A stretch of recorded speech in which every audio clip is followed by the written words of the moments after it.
Hi hello guys, இன்றைக்கி நம்ம இந்த வீடியோவில் எதை பற்றி பார்க்க போகிறோம், அல்கெமி சுப்ரீம் அப்படின்ற ஒரு அனிமையை பற்றி தான் பார்க்க போகிறோம். அப்படியே எல்லாரும் மறக்காம இந்த வீடியோக்கு ஒரு லைக்கை போட்டுருங்க. ஃபயர் ஒன் காட் ஆஃப் வாரும் கண்டிப்பாக நான் வந்து போடுவேன். ஃபயர் ஒன் காட் ஆஃப் வார் பார்த்தீங்கன்னா கம்ப்ளீட் ஆக போகுது. அதனால தான் நான் வந்து புது அனிமே வந்து சூஸ் பண்ணியிருக்கேன். கண்டிப்பாக அந்த அனிமையோட ஸ்டோரி லைன் உங்களுக்கு வந்து ரொம்ப பிடிக்கும். ஏன்னா அந்த ஸ்டோரியே கொஞ்சம் வித்தியாசமாக இருந்துச்சு, அதனால தான் நான் வந்து எடுத்திருக்கேன். சரி வாங்க வளவன்னு பேசிக்கிட்டு இருக்காமல் எபிசோடுக்குள்ளே போகலாம். எபிசோடோட ஸ்டார்டிங்கில் அந்த இடத்துல ஒரு ட்ராகன் வந்து காட்டுறாங்க. அடுத்த சீனில் பார்த்தீங்கன்னா ஒரு இடத்த காட்டுறாங்க. அந்த இடத்துல பார்த்தீங்கன்னா பயங்கரமாக ஒரு வெளிச்சம் வந்துகிட்டு இருக்கு. என்னடான்னு பார்த்தா அந்த இடத்துல ஒரு ஆள் பார்த்தீங்கன்னா பயங்கரமாக வந்து வந்து ரிஃபைன் பண்ணிக்கிட்டு இருக்காரு. அவரால் முடியல, இருந்தாலும் பார்த்தீங்கன்னா கண்டிப்பாக அந்த பில்லை ரிஃபைன் பண்ணி ஆகணும் அப்படின்னு சொல்லிட்டு பார்த்தீங்கன்னா அந்த இடத்துல ரிஃபைன் பண்ணிக்கிட்டே இருக்காரு. இவரோட பேர் பார்த்தீங்கன்னா பேஹுவாங். அந்த இடத்துல ஒரு பொண்ணு வந்து பார்த்தீங்கன்னா அந்த எல்டஸ்டாயிங் பில்லை சேர்த்து நிறுத்து அப்படின்ற மாதிரி சொல்லுது. அந்த பொண்ணோட பேர் பார்த்தீங்கன்னா ரூஜி. அப்படி நீ நிறுத்தலைன்னா கண்டிப்பாக நான் உன்னை கொன்னுடுவோம் அப்படின்ற மாதிரி பார்த்தீங்கன்னா அந்த பொண்ணு அந்த இடத்துல சொல்லிக்கிட்டு இருக்குங்க.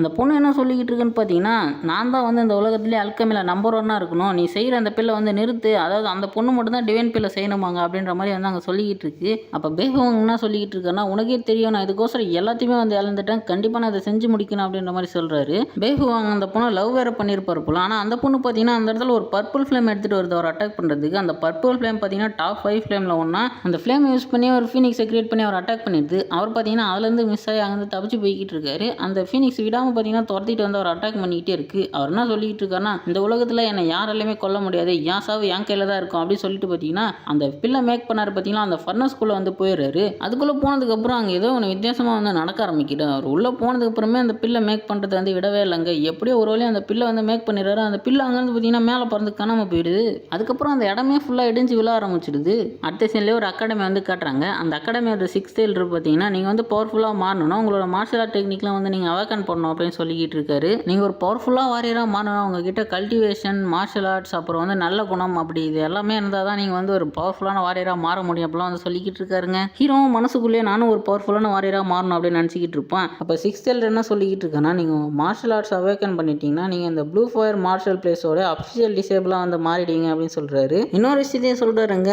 எர்த்லோட 5 மெடியன்ஸுமே யார் அவேக்கன் பண்ணுறாங்களோ உங்கள் சுசாக்கு அகாடமியில் ஸ்ட்ரெயிட்டாகவே போய் ப்ராக்டிஸ் பண்ணலாம் அப்படின்ற மாதிரி சொல்கிறாரு. அவங்களுக்கு வந்து வாய்ஸ் ஸ்பீட் பில்லுமே வந்து ரிவார்டாக வந்து வழங்கப்படும் அப்படின்னு சொல்லிக்கிட்டு இருக்காருங்க. அதை கேட்டோன்னே அங்கே இருக்கிற ஸ்டூடெண்ட்ஸ்லாம் என்னது வாய்ஸ் ஸ்பீட் பில்லா, அது பார்த்தீங்கன்னா ரொம்ப பயங்கரமான பில்லு வச்சு, ரொம்ப ரேரான பில்லு, ரொம்ப எக்ஸ்பென்சிவ் கூட அப்படின்னு சொல்லி பார்த்தீங்கன்னா அங்கே இருக்கிற எல்லாரும் பேசிக்கிட்டு இருக்காங்க. அதை சாப்பிட்டா நம்மளோட கல்டிவேஷன் லெவல் டக்குன்னு இன்க்ரீஸ் ஆகிடுமெல்லாம் சொல்லி பேசிக்கிட்டு இருக்காங்க. ஹீரோட பேர் பார்த்தீங்கன்னா சூபேட்டியன். அந்த இடத்துக்கு ஒரு பொண்ணு வந்து ஹீரோவை பார்த்து என்ன சொல்லிக்கிட்டு இருக்கா, நீ என்னத்துக்கு கேவலப்படுற, உனக்கும் அந்த பில்லுக்கும் சம்மந்தமே இல்லை அப்படின்ற மாதிரி பார்த்தீங்கன்னா ஹீரோ கேவலப்படுத்திக்கிட்டு இருக்கான். அந்த பொண்ணோட பேர் பார்த்தீங்கன்னா ரூயன். ஹீரோ அந்த பொண்ணுகிட்ட என்ன சொல்லிட்டு இருக்கானா, அதை பற்றினா நீ ஒன்று கேவலப்படுறது அப்படின்னு சொல்லிட்டு அந்த பொண்ணை பார்த்தீங்கன்னா அந்த இடத்துல பிடிச்சி மொக்க பண்ணிக்கிட்டு இருப்பான். அந்த பொண்ணுக்கு பக்கத்தில் இருக்கிற ஓவராக பேசிக்கிட்டு இருக்காங்க, டே சூபேட்டியன் உங்கள் சூ ஃபேமிலியை விட எங்கள் மே ஃபேமிலி ரொம்ப பவர்ஃபுல்லாக வந்து மாறிக்கிட்டு இருக்காங்க அப்படின்னு சொல்லி பார்த்தீங்கன்னா பேசிக்கிட்டு இருப்பான். ஹீரோக்கு சப்போர்ட்டாக அங்கே இருக்கிற பொண்ணுங்களாம் வந்து பேச ஆரம்பிக்கிறாங்க. எங்கள் சீனியர் பத்திரிக்கு கொஞ்சம் அடிபட்டிருக்கு, இல்லைனா அவரோட மார்ஷல் ஆர்ட்ஸ் அவர் அவேக்கன் பண்ணி காட்டியிருப்பார், அவர் ரொம்ப பவர்ஃபுல்லான ஆள், அது மட்டும் இல்லை உங்களுக்கு அவர் மேலே வந்து ரொம்ப பொறாமை, அவர் ரொம்ப அழகாக இருக்காருன்னு சொல்லிட்டு நீங்கள் பொறாமப்படுறீங்க அப்படிலாம் சொல்லிக்கிட்டு இருக்குங்க. அப்போ தான் ஒரு ஃப்ளாஷ்பேக்கை காட்டுறாங்க. இந்த பொண்ணு இருக்கா பார்த்தீங்களா, அவள் ஏற்கனவே போயிட்டு ஹீரோ கிட்ட வந்து லவ் ப்ரப்போஸ் பண்ணியிருக்கா. ஆனால் ஹீரோ பார்த்தீங்கன்னா அவளை கண்டுக்காமலே வந்து போய்கிட்டு இருக்கா. அதனால தான் ஹீரோ மேலே செமகாண்டு போல. அப்போ ஹீரோ ஏன்னா அந்த இடத்துல பேசிக்கிட்டு இருக்கும் போது 6th எல்டர் என்ன கேட்குறாருன்னா, அங்கே என்ன பிரச்சனையா பேசிக்கிட்டு இருக்கேன் அப்படின்னு சொல்லி கேட்குறாரு. அப்போ ஹீரோ என்ன சொல்லிக்கிட்டு இருக்கானா, நான் தான் இந்த இடத்துல ரொம்ப பவர்ஃபுல்லான ஆள் அப்படின்னு சொல்லுவான். அந்த ரூயன் வந்து ஒத்துக்க மாட்டேங்கிறான். அதனால் நான் இப்போ என்னோட மார்ஷல் ஆர்ட்ஸை வந்து அவேக்கன் பண்ணுறேன் அப்படின்னு சொல்கிறான். அப்போ 6th எல்டர் என்ன கேட்குறாருன்னா, உனக்கு தான் என்ன அடிபட்டிருக்கே அப்படின்னு சொல்லி கேட்கும்போது ஹீரோ என்ன சொல்கிறேன்னா, எனக்கு அதெல்லாம் வந்து க்யூர் ஆகிடுச்சு அப்படின்னு சொல்லுவான். 6th எல்டர் என்ன சொல்கிறேன்னா, நீ ரொம்ப கான்ஃபிடென்ட்டாக வந்து பேசுகிறப்பா, சரி ஓகே உன்னோட காயெல்லாம் க்யூர் ஆகிடுச்சுன்னு நினைக்கிறேன், சரி அப்போ நீயே வந்து முதல்ல வந்து இந்த மார்ஷல் ஆர்ட்ஸை வந்து அவேக்கன் பண்ணதை வந்து ஸ்டார்ட் பண்ணு அப்படின்ற மாதிரி வந்து சொல்கிறாரு. அடுத்த சீன்லேயே ஒரு பொண்ணை காட்டினா அந்த பொண்ணு பார்த்தீங்கன்னா ரொம்ப தூரத்தில் நின்று ஹீரோ இருக்கிற இடத்துல வந்து பார்த்துக்கிட்டு இருக்கு. இந்த பொண்ணு தாங்க ஹீரோட வருங்கால மனைவி. ஹீரோ வந்து வேவு பார்த்துக்கிட்டு இருக்காங்க போல. இங்கே ஹீரோ கிட்ட ஓவராக பேசினானே அவனா நினச்சிக்கிட்டு இருக்கானா, இவனுக்கு இப்போ தானே பயங்கரமாக அடிபட்டுச்சு, அவன் எப்படி இவ்வளோ தைரியமாக வந்து அவனோட மெடியன்ஸ்லாம் வந்து ஓப்பன் பண்ணுறான் அப்படின்னு சொல்கிறான்னு சொல்லிட்டு பார்த்தீங்கன்னா யோசிச்சுக்கிட்டு இருப்பான். ஹீரோவும் பார்த்தீங்கன்னா அவனோட மார்ஷல் ஆர்ட்ஸ் அவேக்கன் பண்ணுறதுக்கு அங்கே போய் உட்காந்து அந்த இடத்துல ஒரு ஃபார்மேஷன்லாம் கிரியேட் பண்ணி அவனோட மெடியன்ஸ்லாம் வந்து 5மே அன்லாக் பண்ணணும் அப்படின்னு சொல்லிட்டு ட்ரை பண்ணிக்கிட்டு இருக்காங்க. அந்த இடத்துல பார்த்தீங்கன்னா அந்த மாதிரி பண்ணிக்கிட்டு இருக்கும் போதே அவன் வாயிலேருந்து ரத்தம்லாம் பார்த்தீங்கன்னா வர ஆரம்பிச்சிருது. அப்போ ஹீரோக்கு அந்த இடத்துல வந்து பயங்கரமான வலி வந்து ஏற்பட்டுக்கிட்டு இருக்கு. ஹீரோ என்ன சொல்லிக்கிட்டு இருக்கானா, கண்டிப்பாக நான் அந்த இடத்துல தோற்று போகக்கூடாது அப்படின்னு சொல்லிட்டு பார்த்தீங்கன்னா இன்னும் பண்ணிக்கிட்டே இருப்பான். அப்போ ஹீரோக்கு ஒரு சில விஷுவல்ஸ்லாம் தெரிய ஆரம்பிக்குது. முதல்ல காட்டினாங்க பார்த்தீங்கன்னா அவங்க 2 பேரையும் காட்டுறாங்க. நான் கூட சொன்னேனே இவர் வந்து அந்த பொண்ணை லவ் பண்ணியிருக்காருன்னு, அந்த சீன் தான் அங்கே போய்கிட்டு இருக்கு. அப்போ ஹீரோ என்ன சொல்லுன்னா, நான் ஆன்சிஸ்டர் பெஹுவாங் வர மெமரியை வந்து இன்ஹெரிட் பண்ணியிருக்கேன், அதனால தான் எனக்கு இந்த ஞாபகம்லாம் வருது அப்படின்னு சொல்கிறான். ஹீரோக்கு பார்த்தீங்கன்னா இன்னும் நிறைய ஞாபகம் அந்த இடத்துல பார்த்தீங்கன்னா வந்துகிட்டே இருக்குங்க. அப்போ இந்த பொண்ணு என்ன சொல்லிக்கிட்டு இருக்குன்னா, இவெல்லாம் ஒன்றுத்தையுமே அவேக்கன் வந்து பண்ண மாட்டான், நம்மளுக்கு டைம் தான் வேஸ்ட் ஆகுது அப்படின்ற மாதிரி சொல்லுவான். அப்போ 6th எல்டரும் சரி ஓகே அடுத்த ஆள் போங்க அப்படின்னு சொன்னோன்னே அந்த பொண்ணு பார்த்தீங்கன்னா பயங்கர சந்தோஷமாக இருக்குங்க. ஏன்னா ஹீரோ எதுவுமே அவேக்கன் பண்ணல இல்லையா. ஹீரோ பார்த்தீங்கன்னா கரெக்டாக அந்த டைமில் தாங்க வந்து அவேக்கன் பண்ணிடுறான். ஹீரோ அந்த இடத்துல மொத்தம் 6 மெர்டியனை பார்த்தீங்கன்னா அவாக்கன் பண்ணியிருக்கான். ஒன்று எக்ஸ்ட்ராவே பண்ணியிருக்கான்னா பார்த்துங்களேன். அதாவது ஹீரோ எல்லாமே பார்த்தீங்கன்னா ஃபயர் டைப்பில் தான் வந்து அவாக்கன் பண்ணியிருக்கான். ஹீரோவோட ஃபயர் ரொம்ப ஸ்ட்ராங்காக இருக்குது. அது மட்டும் இல்லை, ஹீரோ இப்போ வந்து அவாக்கன் பண்ணியிருக்குது ஒரு எவன் லெவலுக்கு ஈக்குவலானது அப்படின்ற மாதிரி 6th எல்டர் சொல்லிக்கிட்டு இருக்காரு. இந்த மாதிரி ஒரு ஜீனியஸ் பர்சன் நான் பார்த்ததே இல்லை அப்படின்னு வேறு சொல்கிறாருங்க. அப்போ அங்கே இருக்கிற பொண்ணுங்க எல்லாரும் பார்த்தீங்கன்னா ஹீரோவை பார்த்து பயங்கரமாக சொல்லி விட்டுக்கிட்டு இருக்காங்க.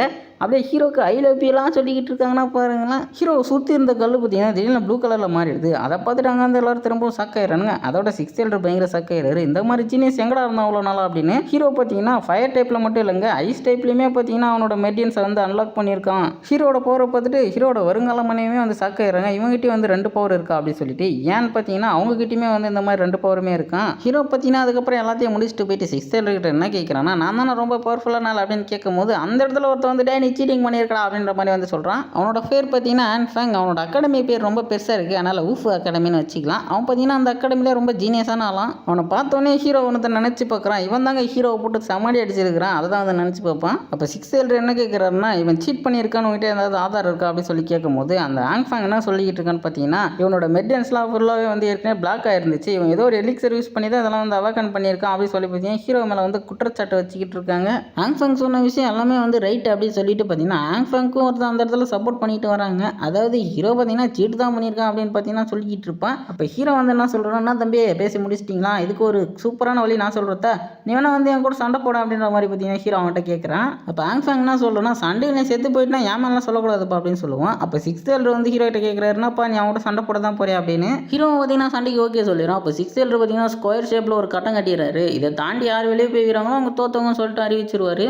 அப்போ அவங்க 2 பேரை பார்த்தீங்கன்னா அந்த இடத்துல சண்டை போடுறதுக்கு அந்த கடத்துக்குள்ளே வருவாங்க. இதோட பார்த்தீங்கன்னா இந்த எபிசோட் வந்து முடியுதுங்க. உங்களுக்கு யாருக்காவது இந்த ஸ்டோரி புரியலாம், நான் திரும்ப சொல்கிறேன் கேளுங்க. ஃபர்ஸ்ட்டில் ஒருத்தரை காட்டுவாங்களா, அவர் பார்த்தீங்கன்னா அந்த இடத்துல அந்த பில்லை மேக் பண்ணி பிடிச்சிட்டு அதே இடத்துல பார்த்தீங்கன்னா இறந்து போயிடுவார். அவரோட மெமரியை மட்டும் தான் பார்த்தீங்கன்னா இப்போ ஹீரோ வந்து அப்சர்வ் பண்ணி வச்சிருக்காங்க. இப்போ ஹீரோக்கெல்லாம் பார்த்தீங்கன்னா அவர் வந்து ஆன்சிஸ்டராகவே மாறிட்டார். அப்போனா இது வந்து அது முடிஞ்சு ரொம்ப வருஷம் கழிச்சு நடக்கிற ஸ்டோரி தான் வந்து நம்மளுக்கு வந்து காட்டிகிட்டு இருக்காங்க.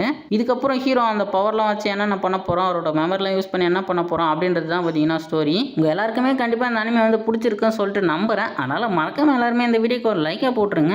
அப்படியே நீங்கள் யாராவது நம்ம சேனலுக்கு புதுசாக வந்திருந்தீங்கன்னா மறக்காமல் அந்த சப்ஸ்கிரைபையும் கொஞ்சம் தட்டி விட்டுட்டு பாருங்கள். முடிஞ்சால் அந்த பெல் ஐக்கான் நோட்டிஃபிகேஷனுமே கொஞ்சம் ஆளில் போட்டு வச்சிங்க. அப்போ தான் நான் போகிற எல்லா வீடியோமே உங்களுக்கு ஆன் டைம் நோட்டிஃபிகேஷன் வரும். தேங்க்ஸ் ஃபார் வாட்சிங். Bye guys. நெக்ஸ்ட் எபிசோடில் மீட் பண்ணலாம்.